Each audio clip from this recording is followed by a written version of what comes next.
Então, provavelmente, a gente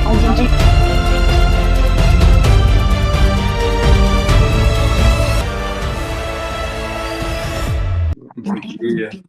Eu estou muito feliz pela oportunidade, mais uma vez, estar trazendo a palavra de Deus, né? Nós estamos agora nesse período de Provérbios e eu acredito que já tem bastante gente ministrado sobre essa sabedoria. A palavra de Deus em si já é essa sabedoria. E hoje eu fui convidado para trazer o Provérbios 22 e eu creio que aquilo que Deus falou comigo possa falar com cada um de nós hoje também. Tá? Eu quero começar fazendo uma breve introdução sobre Provérbios. Se nós formos olhar o versículo que define mesmo Provérbios, está em Provérbios 3:13, que diz assim: Feliz o homem que acha sabedoria e o homem que adquire conhecimento. Então, Provérbios, ele vai nos trazer essa busca pela sabedoria, pelo conhecimento. Ele vai falar sobre as coisas práticas do dia a dia, sobre o quão importante é a sabedoria para os nossos dias, para nós tomarmos decisões, para o nosso caminhar, para tudo aquilo que nós fizermos. Então, Salomão ele vai trazer a nós essa busca pela sabedoria, essa busca pelo conhecimento. E Provérbios ele faz parte dos livros poéticos, né, que está incluso Jó, Salmos, Provérbios, Eclesiastes e Cantares. Então, Salmos ele vai trazer os cristãos de joelho e Provérbios vai trazer o cristão de pé. Então, em Salmos nós vemos ali adoração, louvor, então nós vemos ali a entrega. E em Provérbios nós vemos o homem sábio, o homem que tem os seus passos guiados, que tem o seu conhecimento, sabe direcionar a sua vida, sabe como agir diante da situação. Nós vemos também em Salmos a devoção do crente, a busca do crente, a entrega do crente. E em Provérbios nós vemos o andar do crente, como o crente anda, como ele caminha diante de Deus.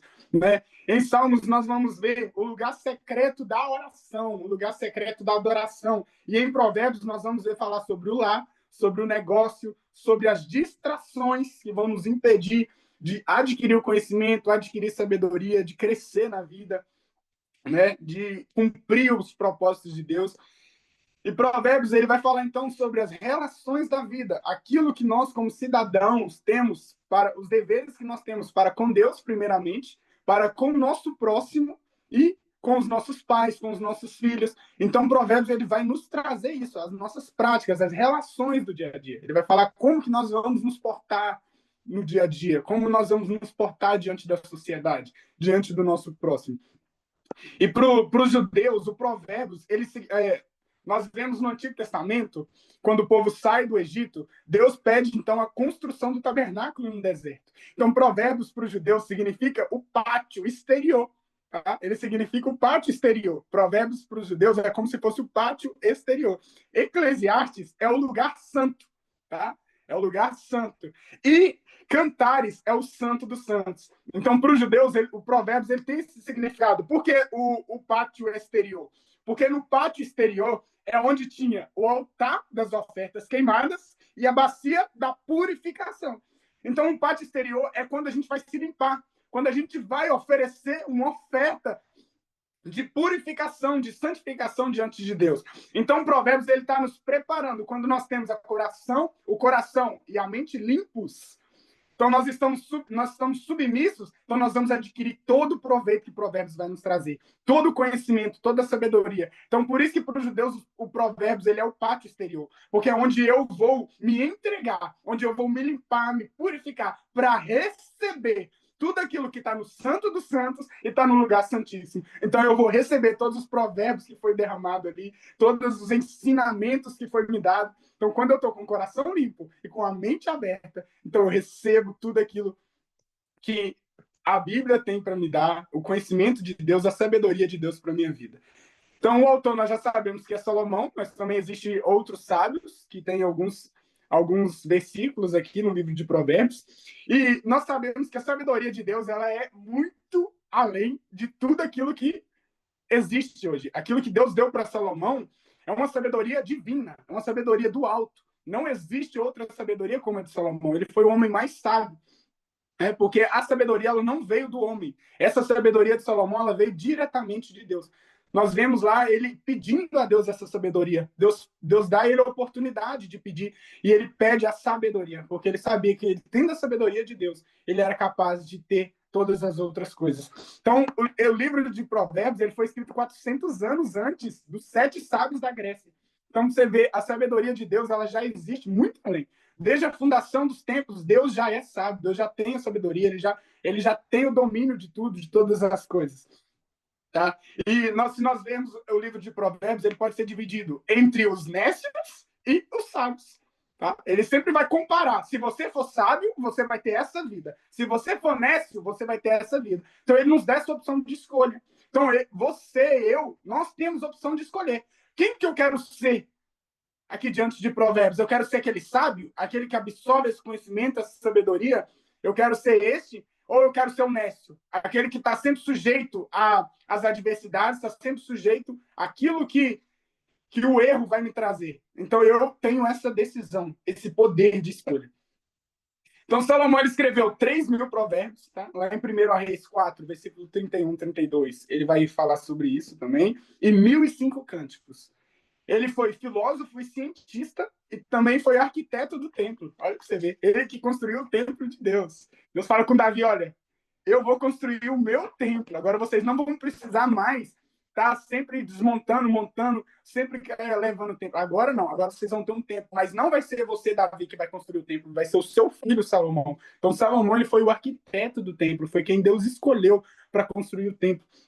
E um versículo-chave que chama bastante atenção lá em 2 Crônicas 7,14, né? Que esse lugar, aquele que orar, que buscar a minha face, se converter dos seus maus caminhos, então eu ouvirei do céu, perdoarei os seus pecados e sararei a sua terra. Então, passou a ser ali um lugar de habitação de Deus. Então, Salomão, ele foi o responsável pela construção desse templo, pela construção da presença de Deus.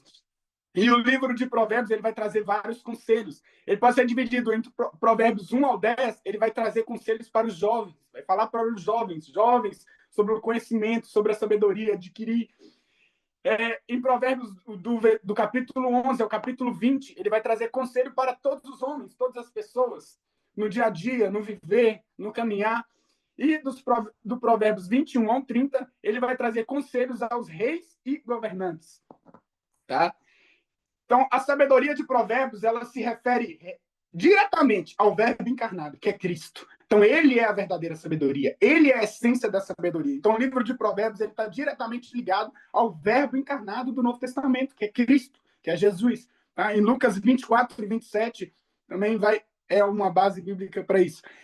Então, a sabedoria, ela habita com Deus desde a eternidade. Desde a eternidade, a sabedoria habita com Deus. Provérbios 8, do 23 ao 31, João 1, 12, Hebreus 1, 2 e Colossenses 2, 3. Então, nós vemos que essa sabedoria ela é de Deus, é uma sabedoria divina que Deus deu para Salomão. Então, o temor do Senhor é o princípio da sabedoria. Salomão, então, vai dizer em Provérbios, olha, o principal para nós adquirirmos a sabedoria é temer a Deus. Acima de todas as coisas que nós tivermos, acima de todas as coisas que nós conhecemos, que nós aprendermos, que nós absorvermos, teme a Deus. Porque ele vai dizer que em Salmo 101, 10 também vai dizer isso. O temor do Senhor é o princípio da sabedoria. Então, se nós temermos a Deus, a sabedoria ela vem. Por quê? Porque nós entendemos que a sabedoria ela vem de Deus. É Deus quem dá. É Ele que é o detentor de toda a sabedoria. Desde a fundação, desde antes da fundação, a eternidade, Cristo é a sabedoria. Então, nós vamos falar hoje sobre Provérbios 22. Tá? Provérbios 22 ele é bem interessante, porque ele já começa falando sobre a reputação, sobre o nome. Lá em Provérbios 22, versículo 1, ele fala assim, mais vale o bom nome do que as muitas riquezas, e o ser estimado é melhor do que a prata e o ouro. Então, o que ele está dizendo aqui para nós? Olha, você pode até ter muitas riquezas, mas não adianta de nada você ser um homem rico, ser um homem próspero, ter muitas riquezas, ter muitos bens, mas o seu nome não ser um nome estimado. Porque ele fala, olha, melhor é você ter um nome do que ter riquezas. Se tiver que escolher ser um homem muito rico e ter um nome difamado, prefira, então, ter um bom nome e não ter tantas riquezas. Porque mais vale um homem digno, um homem de caráter, porque ele está falando sobre o caráter. Um homem que conserva o seu nome é um homem que tem caráter, é uma pessoa que tem caráter, é uma pessoa que conserva os princípios, que anda retamente diante de Deus. Então, ele tem um bom nome. Ele é uma pessoa estimada. Então, Provérbios é que ele vai começar falando sobre isso, sobre a questão do caráter, sobre ter uma boa reputação. Lá, as bases bíblicas também, para isso, Isaías 43:4 e Lucas 10:20. Então, vai falar também sobre essa questão do bom nome, sobre essa questão da reputação. E no versículo 2, ele continua dizendo: o rico e o pobre se encontram. A um e a outro faz o Senhor. O que quer dizer isso? O rico e o pobre se encontram. Aqui ele está se referindo que Deus ele não faz distinção entre as pessoas. Seja ela rica ou seja ela pobre, todos foram feitos por Deus, todos têm um lugar diante de Deus, todos têm todos têm a sua particularidade diante de Deus. Então Deus ele conserva cada um, ele cuida de cada um. E Deus ele não define o ser humano por aquilo que ele tem, pela posse que ele tem. Deus não define uma pessoa por ela ter muito dinheiro, por ela ter pouco dinheiro. Então, aqui ele está dizendo para nós, olha, vocês vão se encontrar, o rico e o pobre. Então, para nós não desprezarmos o pobre, para nós não humilharmos o pobre, porque Deus ele tem todos por igual. Deus nos fez por igual. Nós somos a Bíblia vai dizer que nós somos feitos à imagem e semelhança de Deus. Então nós temos a nossa particularidade diante de Deus. Então aqui em Provérbios 22:2 ele vai falar sobre isso.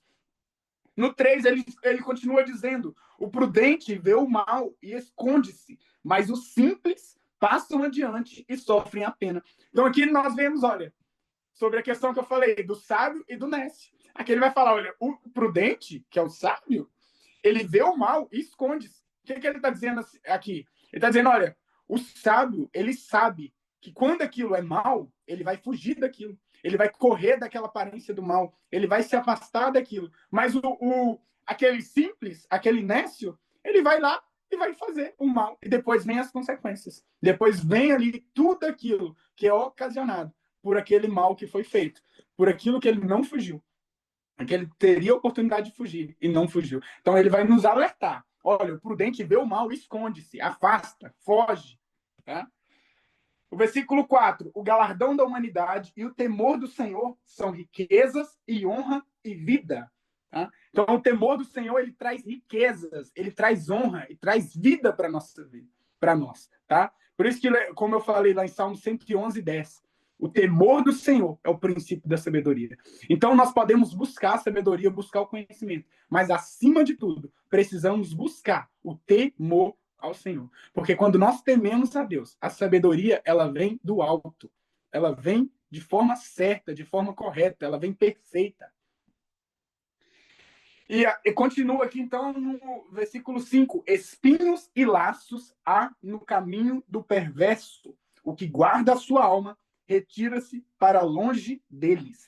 Então, aquele que é perverso, há sempre espinhos no seu caminho, há laços, há coisas erradas, há algo já preparado para ele ali. Aquele que tem um coração perverso, um coração ruim, um coração voltado para as coisas do mal, para as coisas erradas. Então, há um laço já preparado para ele, há um caminho de espinhos já preparado para ele.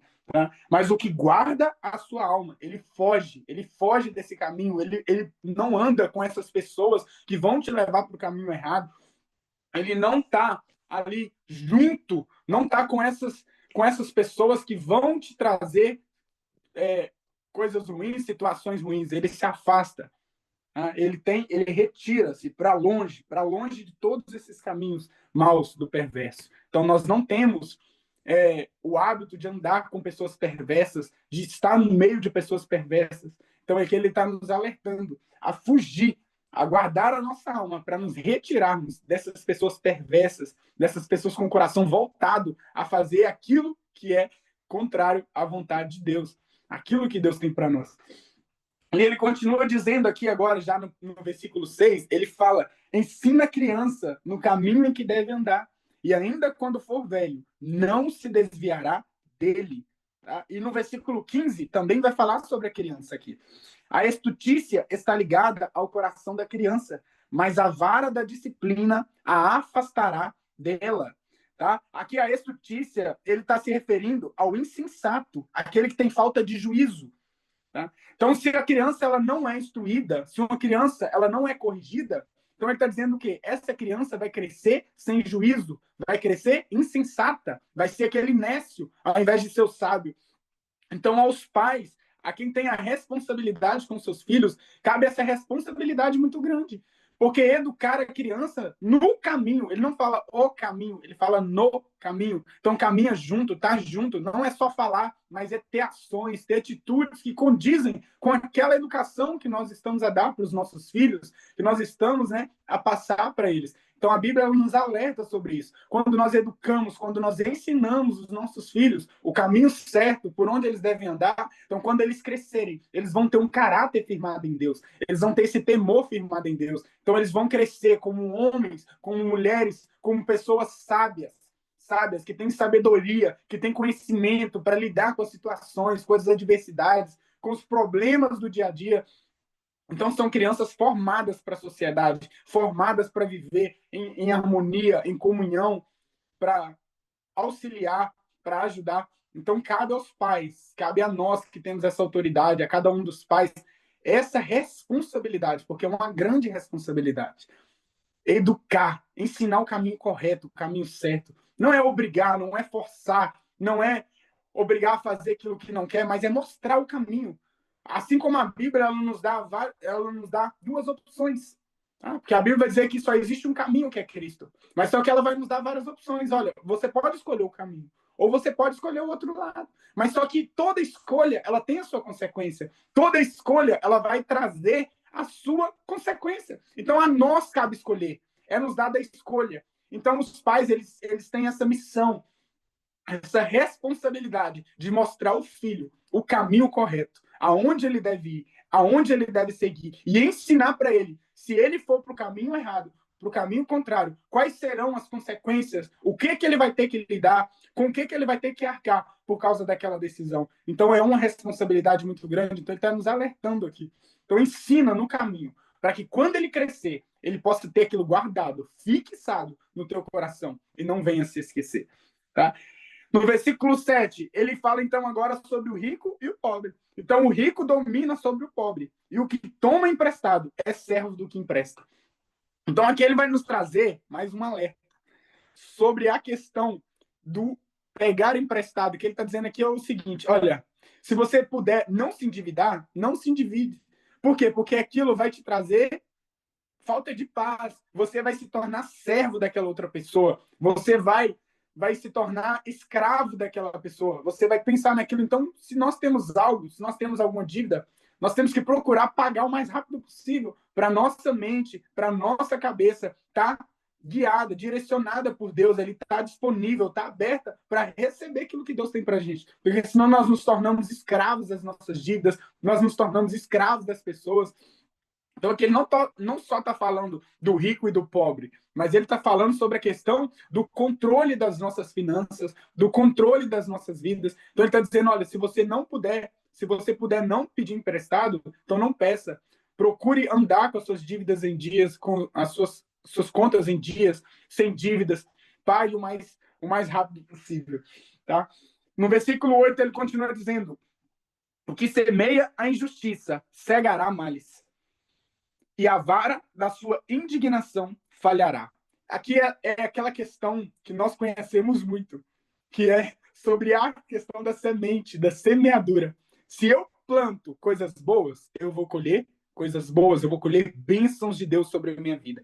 Mas quando eu planto a injustiça, ele está dizendo, eu vou colher males. Então, se eu faço a injustiça com o meu próximo, se eu faço a injustiça diante da sociedade, então males virão sobre a minha vida. Certamente, algo ruim acontecerá. Porque tudo aquilo que nós plantamos, nós colhemos. A lei da semeadura, ela não falha.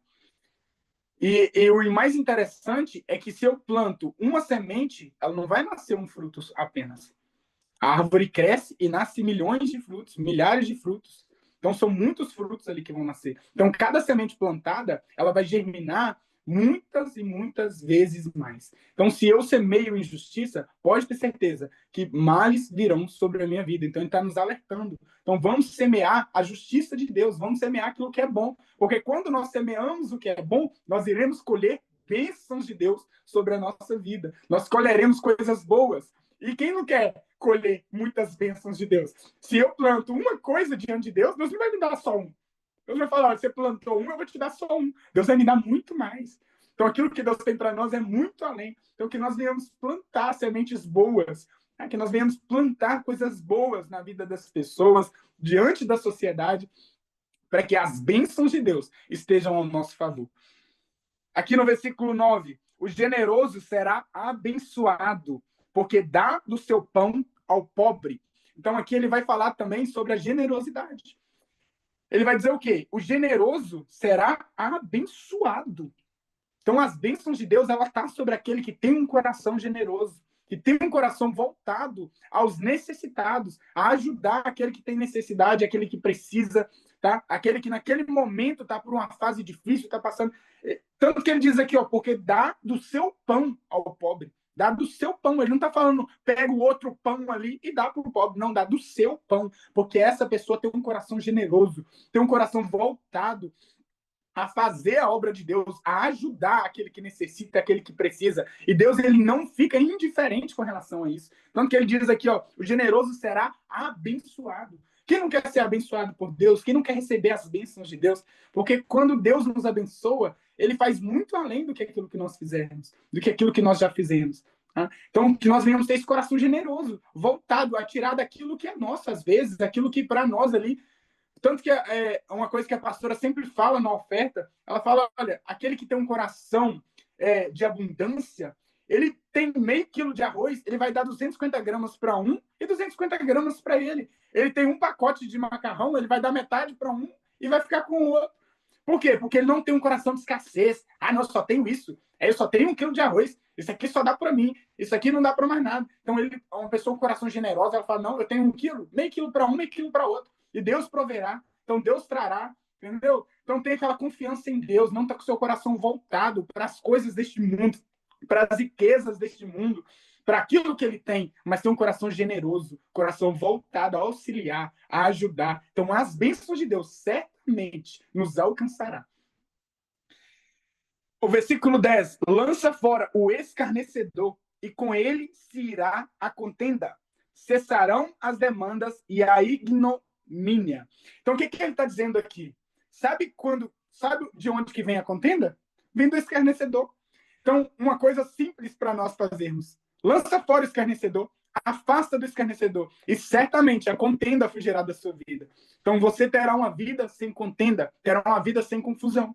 Por quê? Porque quando nós misturamos com uma pessoa escarnecedora, com uma pessoa que está sempre procurando confusão, procurando forma de causar conflitos, de causar situações, então nossa vida vai ser uma vida de contenda, vai ser uma vida cheia de problemas. Então ele está nos alertando, afasta do escarnecedor, lança fora essa pessoa escarnecedora da sua vida, afasta dela, porque a contenda, então, ela fugirá de você, ela fugirá da tua vida, ela se afastará da tua vida. E cessarão as demandas e a ignomínia. Tá? Então as maldições cessarão sobre a sua vida, as coisas ruins cessarão da sua vida. Quando você se afastar do escarnecedor, quando nós nos afastarmos. Então ele está nos trazendo um alerta, um conselho. Afasta o mais rápido possível dessa pessoa escarnecedora, para que você tenha paz na sua vida, tranquilidade, para que a contenda fuja.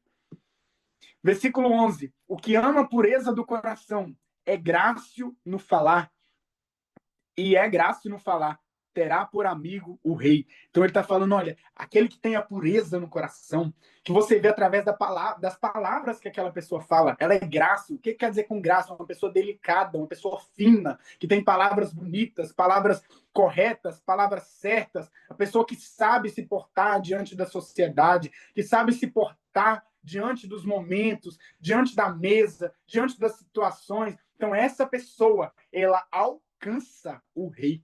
Ela é amiga do rei. Olha para você ver como que isso é tão importante para nós. A sabedoria, o conhecimento, sabermos nos portar diante da sociedade. Porque uma pessoa que sabe falar, uma pessoa que tem palavras boas, ela vai ser amiga do rei, vai ter esse lugar diante da sociedade, diante dos mais altos, dos maiores.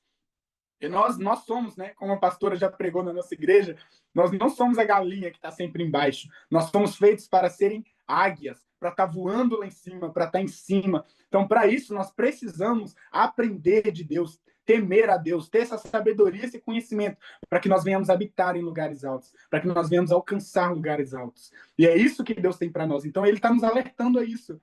Olha, então, tenha um coração puro, tenha um coração aberto para Deus mesmo, para receber tudo aquilo que Deus tem. Porque quando nós temos essa pureza, vem aquela graça no nosso falar. Então nós alcançamos essas pessoas, nós alcançamos aqueles que são de grande nome diante da sociedade. E ele continua dizendo: os olhos do Senhor conservam aquele que tem conhecimento, mas as palavras do iníquo ele transtornará. Então, os olhos do Senhor, eles estão sempre ali conservando aqueles que buscam conhecimento da sabedoria. Então, os olhos de Deus estão ali diante de nós, estão nos conservando, os olhos do Senhor estão sobre a nossa vida, quando nós temos uma vida de sabedoria, de conhecimento. E como é que nós adquirimos isso? Temendo a Deus, buscando na palavra, na oração, na leitura. Então, aí vem o temor de Deus para a nossa vida. Versículo 13, diz o preguiçoso: um leão está lá fora, serei morto no meio das ruas. Uma coisa muito interessante aqui é que um leão lá fora é uma coisa quase que impossível de acontecer, uma coisa quase improvável de acontecer. Um leão está no meio da multidão. Então, aqui ele está dizendo o seguinte: o preguiçoso, ele sempre vai arrumar desculpas extraordinárias.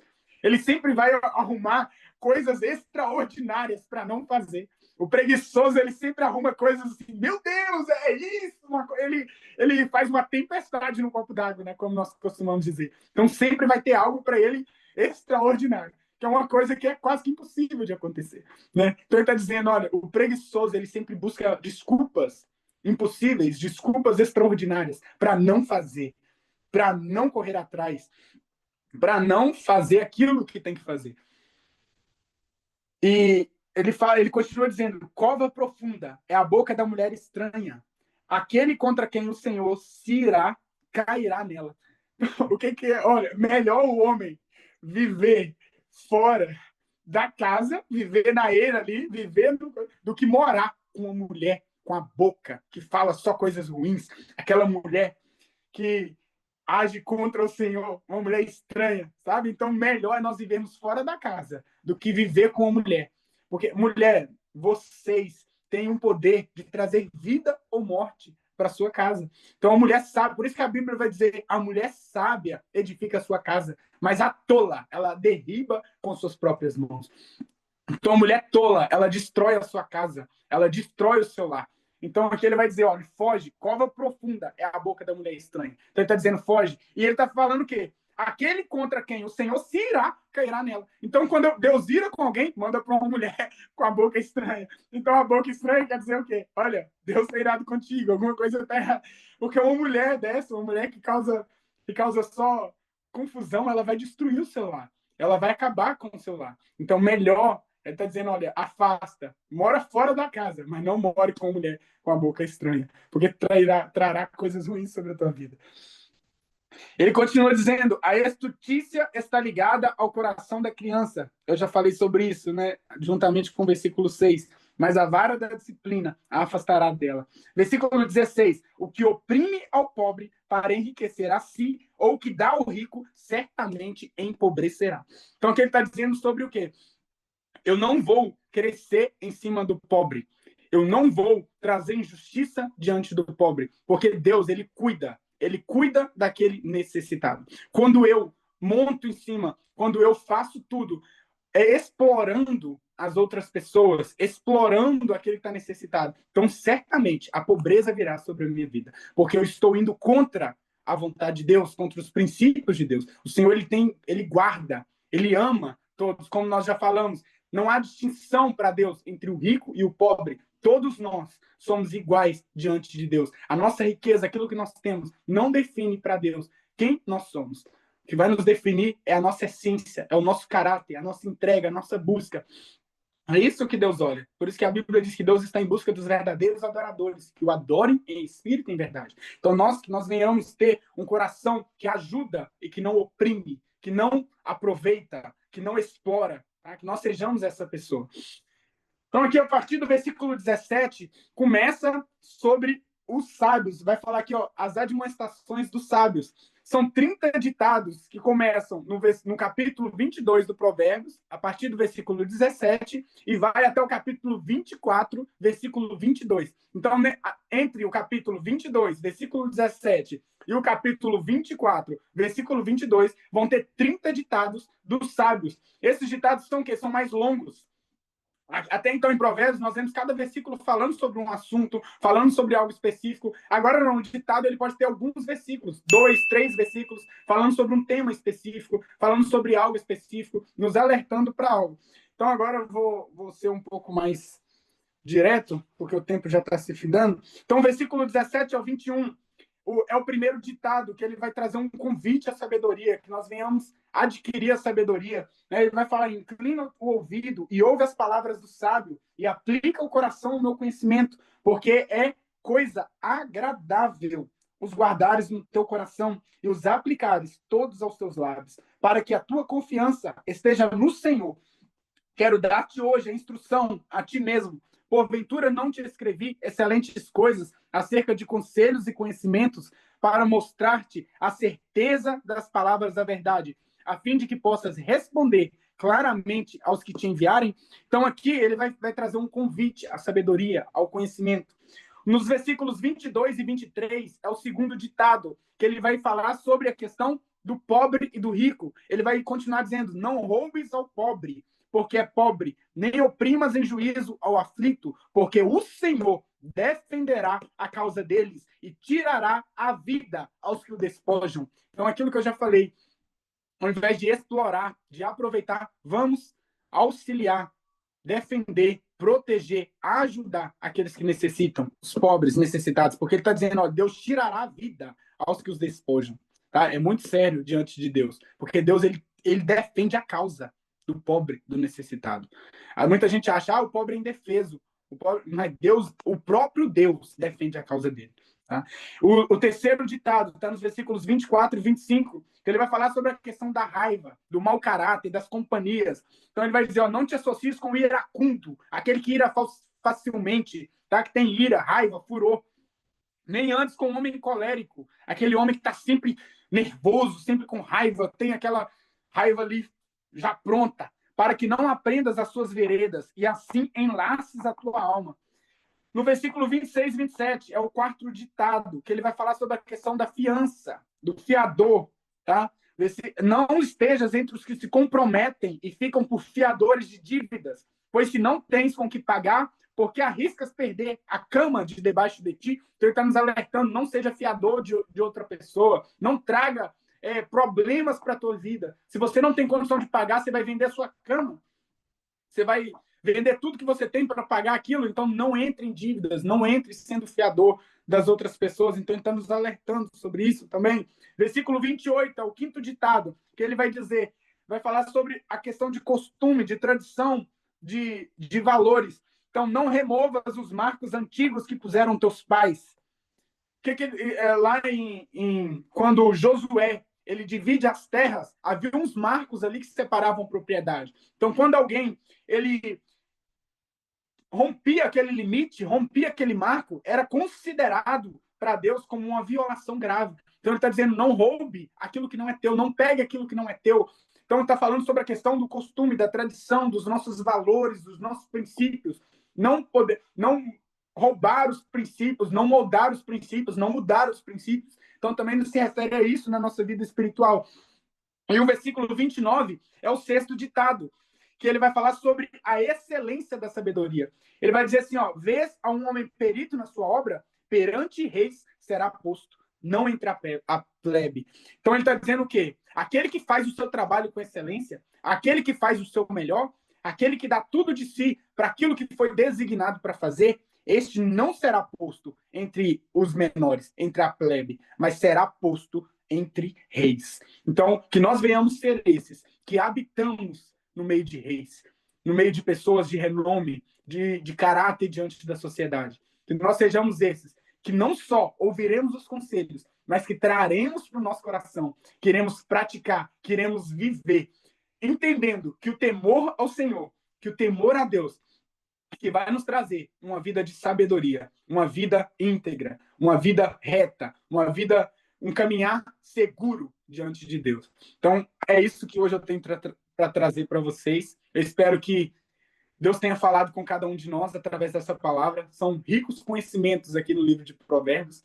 Eu tentei aqui trazer mais algumas coisas, mas o tempo não nos deixa, mas eu creio que consegui passar aquilo que eu precisava e que cada um de nós venhamos entender cada vez mais esses provérbios, cada ensino que nos é dado, cada passo para a sabedoria que nos é dado. Mas, acima de tudo, vamos lembrar que, primeiramente, precisamos temer a Deus para que essa sabedoria, esse conhecimento venha. Obrigado, Cris. Obrigado a todos pela oportunidade. Deus abençoe. Paz do Senhor, estou aqui para falar um pouquinho do projeto Mães e Filhos que Oram.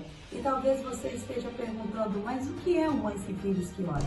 O Mães e Filhos que Oram nasceu no ano de 2019 em Londres, com o objetivo de conectar o coração de mães e filhos a Deus através da oração, restaurando o altar do Senhor dentro da nossa casa. Nós temos devocionais e oração na plataforma do Zoom de segunda a sexta. Siga-nos na página do Instagram para você ter todas as informações e não ficar de fora. Que Deus fortaleça a sua vida de oração em família, porque é para isso que nós estamos aqui. Esperamos por vocês.